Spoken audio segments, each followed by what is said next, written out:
3 boys followed her into the bathroom thinking they could silence her.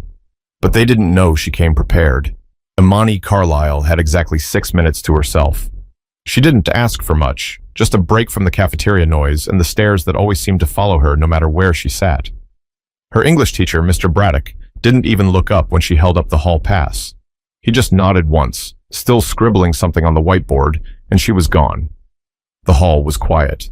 She liked that. Quiet gave her room to think. She tucked her hands in the pocket of her hoodie and walked slow, counting the tiles like she always did when she needed to feel in control.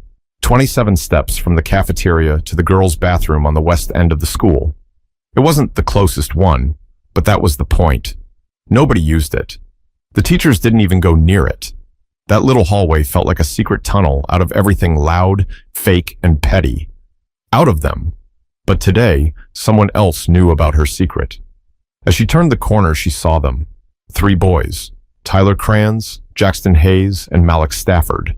All 3 leaning against the wall across from the bathroom, like they were waiting for something or someone. Imani's stomach tightened. Not because she was scared. She didn't do scared. Not in front of people. It was more like her brain hit record, like it was trying to capture everything all at once. Tyler was cracking his knuckles. Jackson had that same smirk he always wore when he was about to say something stupid. And Malik? Malik was quiet, watching her like he already knew what she'd do. She looked straight ahead. No eye contact, no flinch. Just walked into the bathroom like she didn't even see them. The door creaked shut behind her. She stepped into the first stall, closed it softly, and locked it. Her heart was pounding now, not from fear, but from what she already knew was coming. Voices followed her inside, laughing, whispering, then footsteps. 1, 2, 3. "Yo," someone said. It was Jackson. "You good in there, Carlisle?" She didn't answer. "You ain't gonna cry or nothing, right? 'Cause that'd be real awkward." Silence. "Remember that time in history class?" Tyler chimed in louder. "When she called me out in front of everybody for that slavery joke? Man, I was just playing. But nah, she wanted to act like some activist." More laughter. One of them kicked the stall door lightly.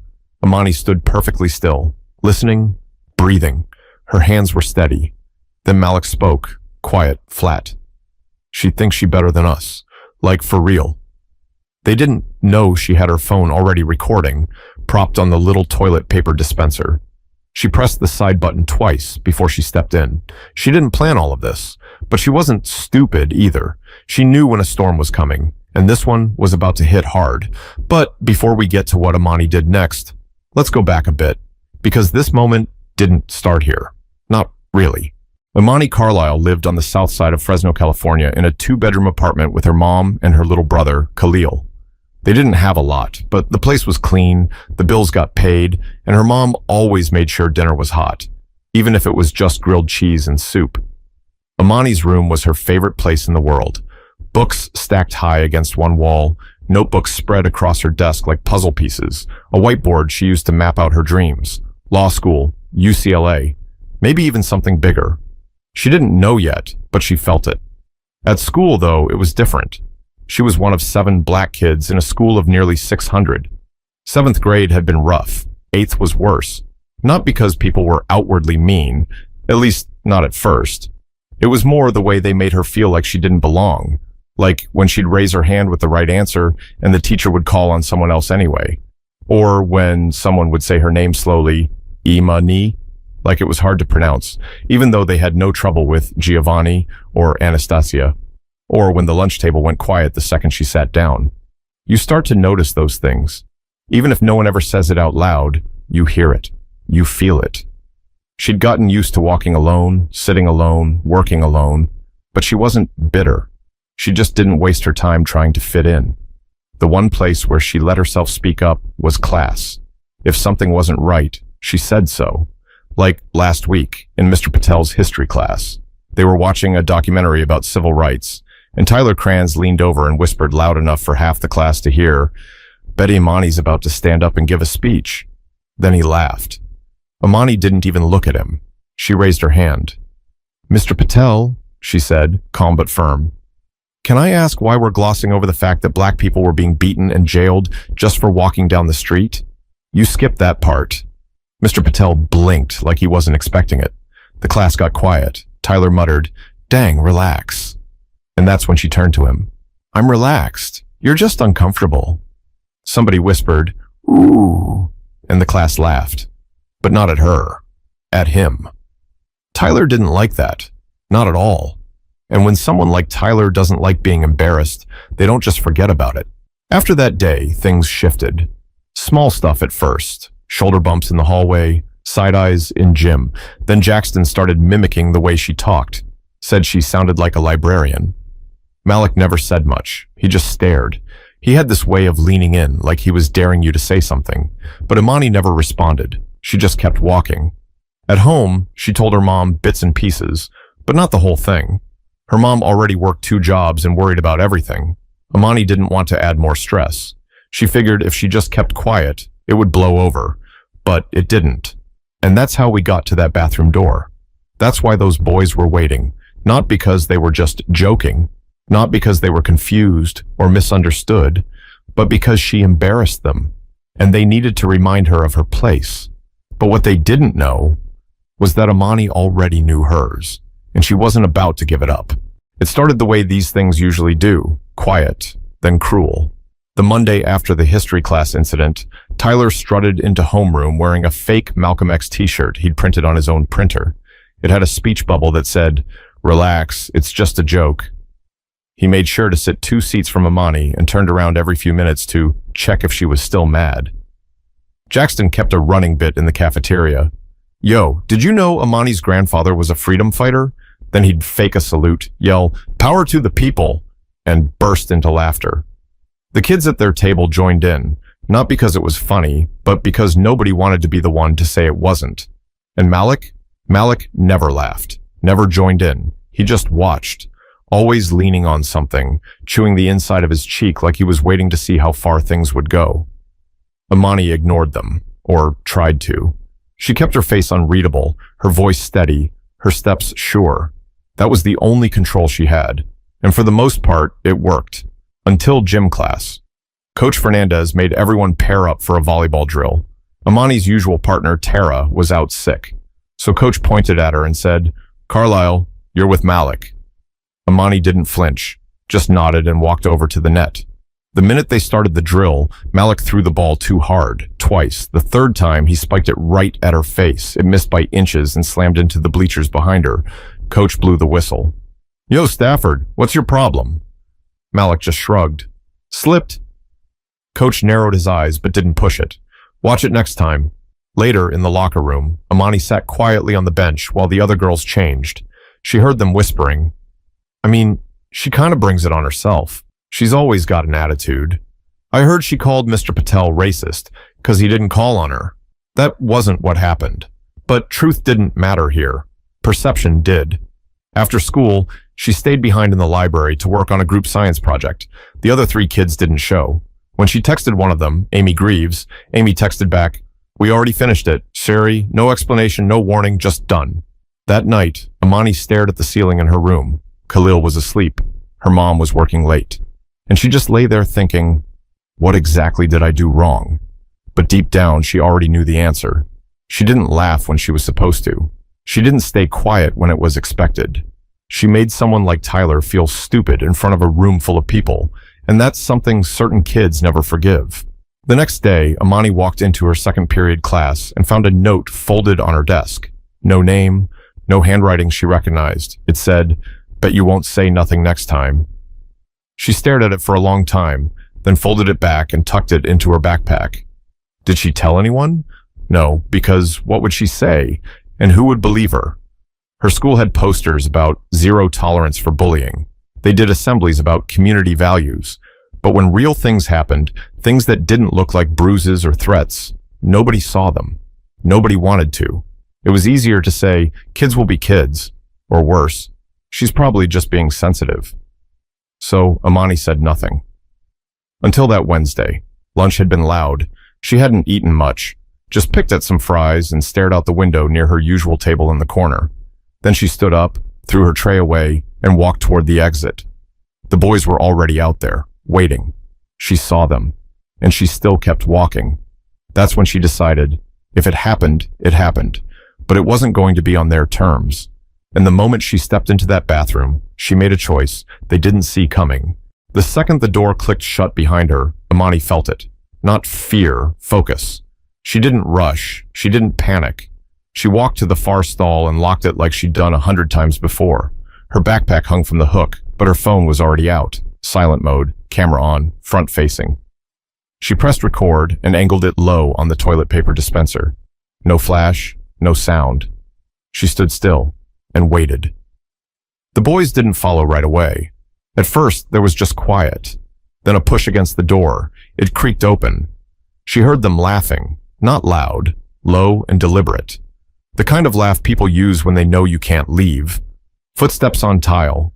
One pair, then two more. Dang, Jackson said. It really smells like cocoa butter in here. Tyler laughed. Yo, chill. Then his voice dropped low. You in there, Imani? Silence. She didn't move. She wanted every second on video. You know what your problem is? Tyler said. You think you're smarter than everybody else. Like, you gotta correct people, always trying to educate somebody. She heard someone drop something, maybe a book bag. Then another voice. Malik. I heard your dad dipped. That true? She stayed quiet. What, you only talk in class? Jackson added. Only got a mouth when there's a teacher watching? The toilet paper dispenser shook slightly. One of them was leaning on the stall now. Then Tyler's voice, mocking. Say something now, Queen. What happened to all that energy from history class? That's when Imani spoke. Not loud, not angry, just loud enough. You really think I'm scared of y'all? Silence. Then laughter again. You should be, Malik said. She unlatched the door and stepped out. The look on their faces shifted the second they saw her. She wasn't crying. She wasn't shaking. She was calm, unbothered, and recording. She held her phone low but angled just right. Keep talking, she said. You're doing great. Tyler's eyes flicked to the phone. Yo, you recording? Jackson laughed like it was still a joke. You think anybody's gonna care? Not yet, she said. Malik stepped forward. Turn it off. She didn't move. Tyler reached for the phone, but before he got close, the bathroom door swung open again, and in walked Camille Harper, a freshman, quiet, kept to herself. Imani didn't even know she was still on campus. Most of the freshman lunch block had already cleared out. Camille stopped cold, looked around, took in the scene. 3 boys, 1 girl, and a phone pointed right at them. Do y'all need help in here? Camille asked, slow. Tyler stepped back. Malik looked away. Jackson muttered, we were just leaving, and shoved his hands in his pockets. They filed out one by one. Camille stood in the doorway. Imani didn't say a word, just walked past her, calm, still filming. Her hands weren't shaking. Her legs didn't buckle. Not because it didn't matter, but because it did. And for the first time, the power in that room wasn't theirs anymore. It was hers. But that moment in the bathroom, it didn't stay in the bathroom. Because the second that video left her phone, everything changed. Imani didn't say anything when she left the bathroom. She didn't go to the principal. She didn't find a teacher. She didn't even tell Camille what had just happened. She walked straight to her next class, sat in her seat, and opened her notebook like it was just another Wednesday. But her phone stayed warm in her hoodie pocket. She didn't post the video. She sent it to one person, her cousin Nadia. Nadia was a junior at Edison High across town. The kind of cousin who always knew what to do even when the adults didn't. 5 minutes after Imani hit send, Nadia replied, They really tried you. Imani, you good? She texted back, Yeah, just don't want them to get away with it. Say less. That was all Nadia needed. By 5th period, Nadia had forwarded the clip to 2 people, one a girl on the school's Black Student Union Council, the other a senior at Roosevelt High who ran a local Instagram page called Central Valley Voices, a platform for student stories mainly about things schools ignored. The video wasn't flashy. It didn't show violence. No fists, no shouting. Just 3 boys crowding a girl in a bathroom. The jokes, the pressure, the smirking, the silence. Then Imani's voice. Keep talking. You're doing great. That line landed hard. By 6 p.m., the video had 12,000 views. By 9 p.m., it had 48,000. Comments poured in. This is what bullying looks like when there's no bruises. She kept it together better than I ever could. Where is the school in all this? The next morning, the school's front office phone rang non-stop. Parents wanted answers. One dad threatened to call the local news. Amani walked into school like normal. Hoodie up, backpack on. She could feel the energy shift. People didn't whisper like they used to. They stared now, but not the same way. Not with that look like she didn't belong. Now they looked aware. A few even nodded at her as she passed. Not friends, not even classmates she'd ever talked to. Just kids who saw the video and realized she'd stood up to something most people run from. She made it to second period before the call came. Imani Carlisle to the principal's office. She took her time packing up. Principal Garvey wasn't alone. Sitting beside him was Assistant Principal Lynn, School Counselor Ms. Keene, and on the far end of the table, Malik's mother. Imani sat down and kept her voice low. Why am I here? Principal Garvey cleared his throat. We've been made aware of a video circulating online. You appear to have recorded a private moment between students without permission, which may violate... I recorded myself being harassed, she interrupted, calm, just like in the bathroom. Miss Carlisle, we understand that... No, she said. You didn't understand it when I reported Jackson for copying my homework. You didn't understand it when Tyler mimicked my voice in gym. You only understand now because the whole city's watching. Ms. Keene leaned forward. Imani, we're trying to create a safe space for you to share how you're feeling. Imani turned to her. I don't need a safe space. I needed a safe school. You all had 2 years to figure that out. Silence. Then Malik's mom spoke up. Her voice was low and tense. My son said they were just playing. Imani looked right at her. Would you be okay with 3 boys cornering your daughter in a bathroom? That shut the room up fast. Principal Garvey folded his hands. We're conducting a formal review of what happened. There will be consequences. We appreciate you coming forward. I didn't come forward, Imani said. The truth did. She stood up and walked out. That night, the school released a statement. We are aware of a recent incident involving several students. While we cannot comment on individual cases, we are committed to fostering an inclusive and respectful environment for all. It didn't mention her name, but it didn't need to. Everybody already knew. But the real story didn't end with that statement. Because when the truth comes out, it doesn't just stop at the surface. It drags everything underneath up with it. The next morning, school didn't feel like school. The front office was flooded with reporters by 8:15 a.m. Security had blocked off the parking lot entrance.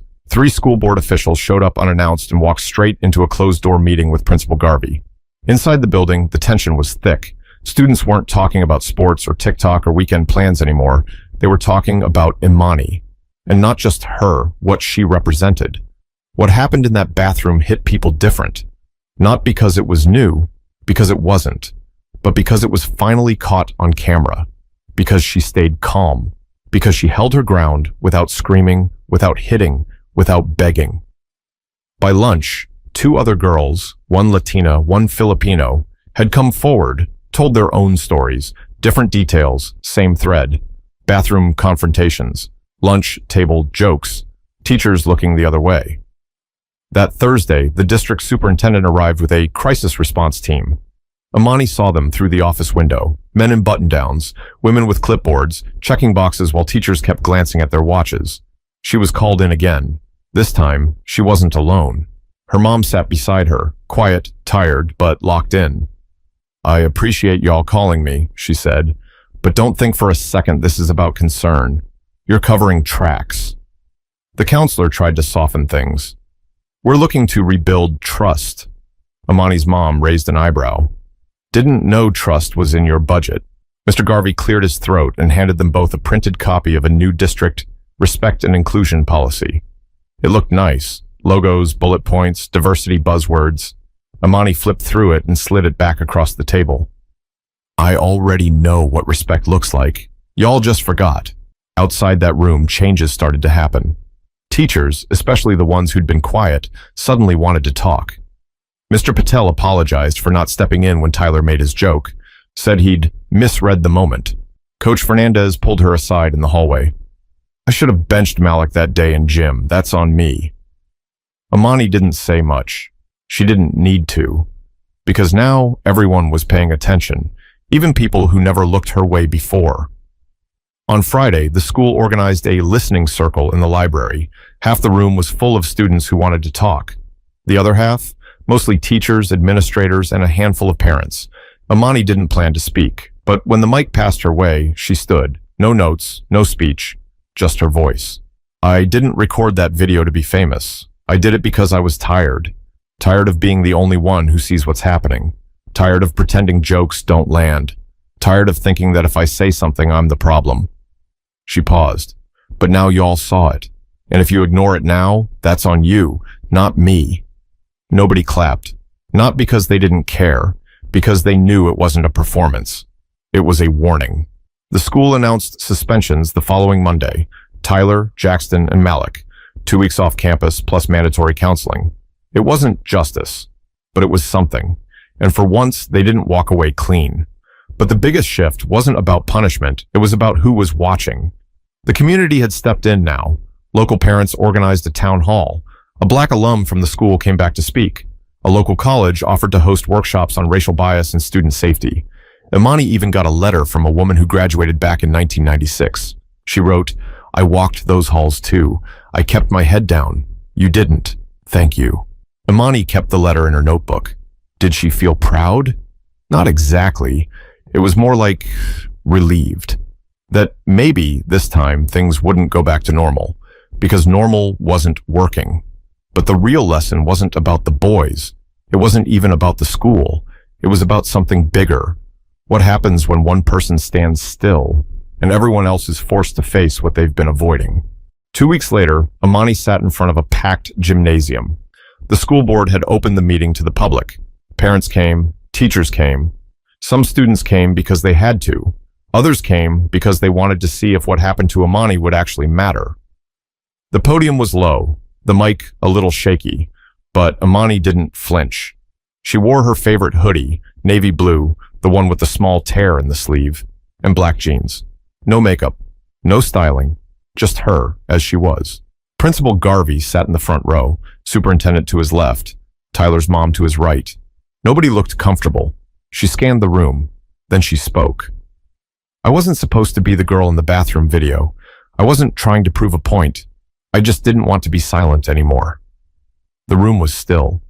See, when you're the only black girl in the room, you learn how to shrink, how to not draw attention, how to make your voice softer, your words safer. You learn how to make other people comfortable, even when you're not. Somewhere in the crowd, a woman wiped her eyes. But comfort is what let this happen. Comfort is why people saw things, heard things, knew things, and still looked the other way. She looked toward the back of the gym, where a group of students stood along the wall. Camille was there. So was a boy she barely knew, a quiet kid from art class who gave her a little nod now. I didn't speak up because I was brave. I spoke up because silence wasn't protecting me. It was protecting them. Then she folded her notes and stepped down. No applause, not at first, just quiet, heavy, real. Then one clap, then two. Then the whole room stood. It wasn't a movie moment. It was earned. In the weeks that followed, the school made changes. Real ones. Mandatory bias training, a student-led safety committee, an anonymous reporting system that didn't just send complaints into a black hole. Imani didn't join any of the committees. She didn't need to. She'd already done her part. She went back to her routine. Books, notebooks, long hallway walks. But people treated her different now. Teachers listened when she spoke. Students asked if they could sit with her at lunch. Even Jackson, after serving his suspension, left a note in her locker. Didn't know you were recording, but I get why you did it. She didn't write back. She didn't need to, because this wasn't about Jackson. This wasn't even about her anymore.